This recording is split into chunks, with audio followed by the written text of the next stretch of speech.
Bonjour, un nouvel abonné m'a demandé de faire un rappel sur les grandes catégories de subordonnées.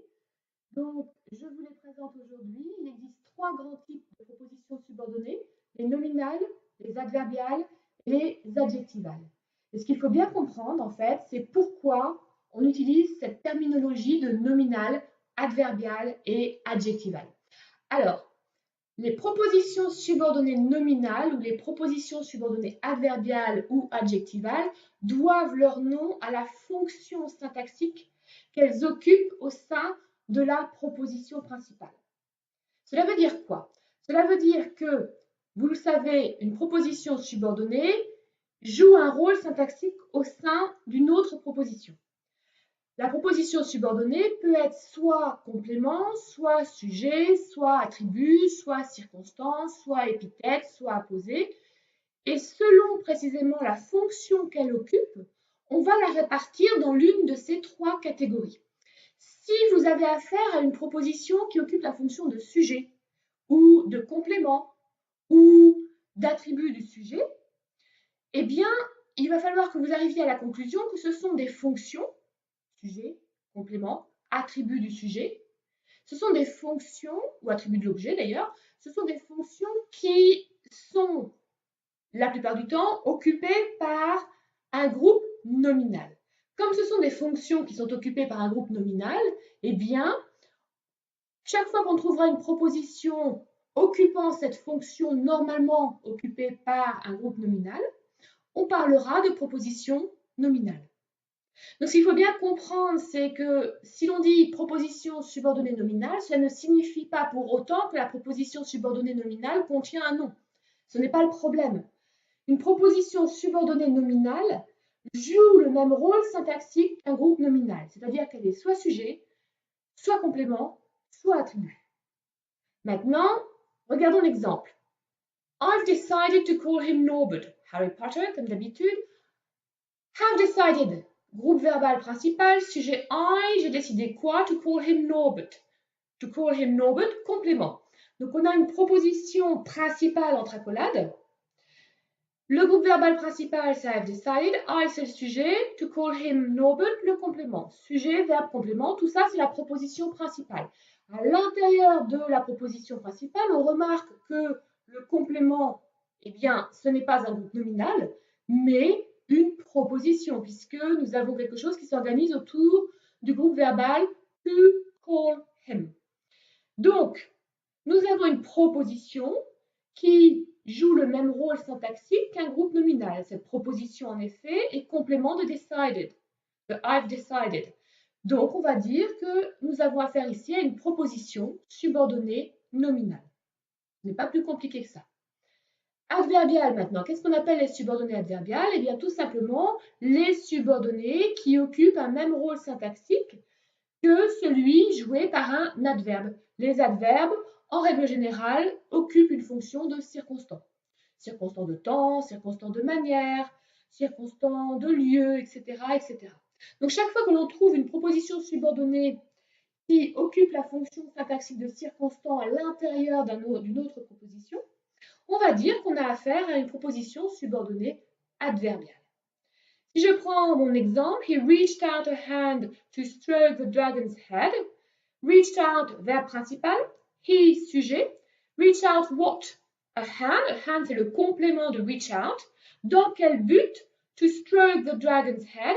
To stroke the dragon's head va être circonstant de but du verbe reach out. Donc, on a une principale qui s'organise autour d'un sujet, d'un verbe, d'un complément et d'un circonstant. Donc tout ça, c'est bien à l'intérieur de la principale. Mais le circonstant présente la particularité de prendre la forme d'une proposition. Le circonstant de but, c'est to stroke the dragon's head. Vous pourriez paraphraser par in order to stroke the dragon's head. Donc ici, vous avez une proposition qui occupe la fonction syntaxique de circonstant de but du verbe reach out à l'intérieur de la principale. Ce rôle de circonstant typique d'un adverbe fait que nous allons dire que cette proposition subordonnée appartient à la grande catégorie des propositions subordonnées adverbiales. Dernier grand type, les propositions subordonnées adjectivales. Les propositions subordonnées adjectivales sont ainsi appelées parce que, comme un adjectif, elles occupent soit la fonction d'épithète du nom à l'intérieur d'un groupe nominal, soit la fonction d'apposition, d'apposer à un groupe nominal. Donc, regardons. Proposition subordonnée adjectivale, you know everything that goes on around here. Verbe principal, know. You, c'est le sujet. You know what. Tout l'ensemble, everything that goes on around here, tout cet ensemble-là, c'est le complément du verbe know. Donc, notre principal entre accolades, c'est bien sujet, verbe, complément. You know everything that goes around here. Ça forme un bloc, everything that goes on around here. Maintenant, everything that goes on around here, vous vous rendez compte que c'est un complément qui a la forme d'un groupe nominal. On considère que everything, c'est le noyau de ce groupe nominal. Et that goes on around here, c'est une proposition qui se trouve à l'intérieur du groupe nominal.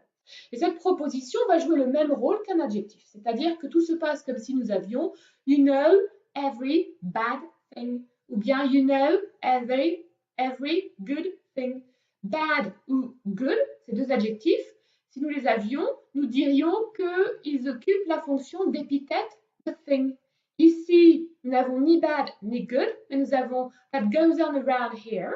That goes on around here, c'est une proposition qui est épithète d'everything. Donc cette proposition joue le même rôle qu'un adjectif, et c'est pour cette raison qu'on l'appelle une proposition subordonnée adjectivale. Mais vous voyez que that goes on around here ne contient aucun adjectif, ça n'a rien à voir avec ça.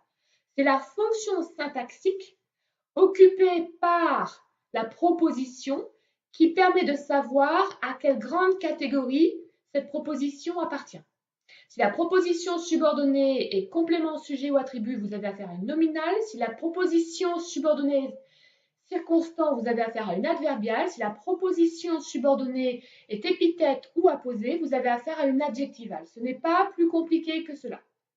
Là où ça se complique un tout petit peu, c'est qu'évidemment, là, je vous présente les grandes catégories, les super catégories, nominale, adverbiale, adjectivale. Et pour ne prendre que l'exemple de la nominale, il faut que vous sachiez qu'il existe des sous-catégories de nominale. Il en existe 8 en tout.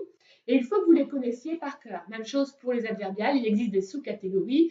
Et il en est de même pour les adjectivales. Mais cela sera sans doute l'objet de plusieurs autres vidéos. J'espère que celle-ci, en tout cas, vous aura aidé à comprendre cette distinction que nous faisons entre nominal, adverbial et adjectival. À une prochaine fois.